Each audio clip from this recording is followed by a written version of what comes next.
आखिर एक शादीशुदा औरत को क्यों दिलचस्पी थी किसी और के बच्चे में? रोहित मारवा की जिंदगी से जुड़ा कौन सा राज लगा अनिका के हाथ? आर्यन का सच जानने के लिए क्या अनिका आएगी रोहित के नजदीक? और रोहित ने अर्जेंटली क्यों बुलाया अनिका को मिलने?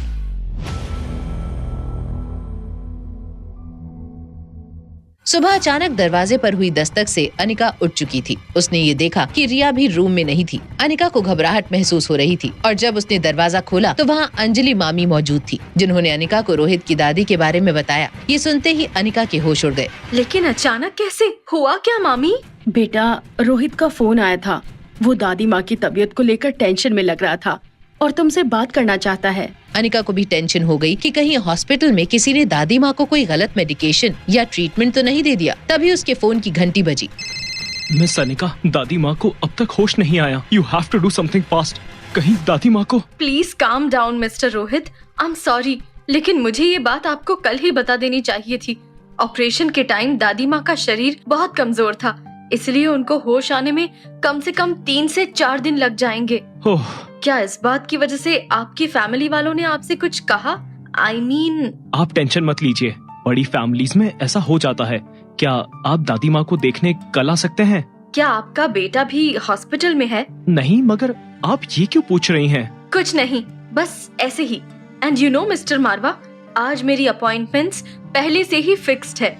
एंड डोंट वरी, आपकी दादी माँ एक सेफ एनवायरनमेंट में है। फोन रख कर रोहित आईसीयू की विंडो से अपनी दादी को देखने लगा। अचानक रोहित के मन में ख्याल आया कि आखिर अनिका ने उसके बेटे के बारे में क्यों पूछा। अनिका के इंटेंशंस को लेकर रोहित के मन में शक बढ़ता ही जा रहा था। रोहित को परेशान देखकर धीरज रोहित के पास आया। क्या हुआ? तबीयत कैसी है? कुछ दिनों में उन्हें होश आ जाएगा। Oh thank God, that's a good news. पर तुम्हें क्या हुआ रोहित? तुम टेंशन में नजर आ रहे थे। रोहित की उलझनों में इजाफा लगातार जारी था। पहले दादी और अब अनिका का यूं बार बार आर्यन के बारे में पूछना। धीरज, कोई 20 से 25 साल की लड़की अगर आर्यन के नजदीक आना चाहती है तो उसका क्या मतलब हो सकता है? मतलब साफ है, वो लड़की तुमसे शादी करके आर्यन की सौतेली माँ बनना चाहती है। अब इम्पोर्टेंट ये है, क्या तुम्हें वो पसंद है या नहीं? अगर मैं कहूँ कि उस लड़की को मुझ में इंटरेस्ट नहीं है तो? 25-26 साल की लड़की तुम्हारी बहू बनने के सपने देख रही होगी। आर्यन तो अभी बहुत छोटा है। अच्छा, अगर आप फ्री हो तो क्या मुझे बलवीर सर की एकेडमी ले जा सकते हो? रोहित ने धीरज की इस बात का कोई जवाब नहीं दिया और आईसीयू वार्ड से बाहर की तरफ चलने लगा। धीरज उसके पीछे गया। कहाँ जा रहे हो आप? आर्यन को पिकअप करके मैं सर से मिलने जा रहा हूँ।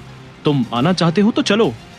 रोहित जैसे ही बलबीर सर से मिलने के लिए निकला, वहीं मल्होत्रा हाउस में अनिका ने जब अपने लैपटॉप को खोला तो सबसे पहले उसकी नजर राजलक्ष्मी के ईमेल पर गई। मैंने अपने बॉयफ्रेंड से कहकर मिस्टर मारवा का कंप्यूटर हैक करवा लिया है। इस मेल में एक डॉक्यूमेंट है जिसमें मिस्टर रोहित मारवा की बचपन से लेकर आज तक की लाइफ की सारी इन्फॉर्मेशन है। मगर एक बात बहुत सरप्राइजिंग है कि उनके बेटे के बारे में कोई इन्फॉर्मेशन मौजूद नहीं थी। राजलक्ष्मी का मैसेज पढ़कर अनिका निराश हो गई थी। अनिका ये जानना चाहती थी कि जब मिस्टर रोहित मारवा की शादी ही नहीं हुई थी तो फिर आर्यन उनका बेटा कैसे हो सकता था। तभी रिया हाथ में एक बॉल लेकर बेडरूम में आई। मामा, नीचे क्यों नहीं आती? और तुमने मुझे कहा था ना कि आज मुझे बलवीर अंकल से मिलाने ले जाने वाली हो। बहुत मजा आएगा, मैं भी मार्शल आर्ट सीखूंगी। ये रिया के इस एक्साइटमेंट को देखकर अनिका ने फौरन अपना फोन चेक किया तो देखा कि बलवीर सर के 10 मैसेजेस आए हुए थे। अनिका ने उसी वक्त बलवीर सर को वीडियो कॉल किया।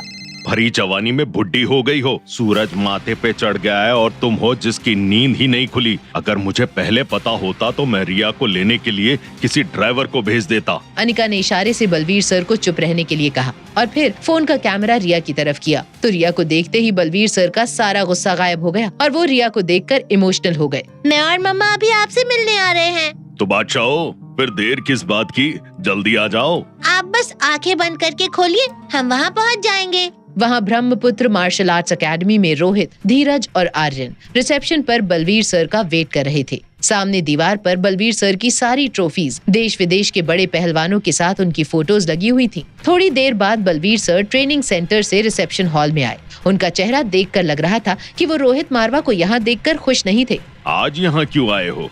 क्या तुम्हारा गुरु सुखबीर भगवान को प्यारा हो गया? मैं यहाँ सुखबीर सर के कहने पर नहीं आया।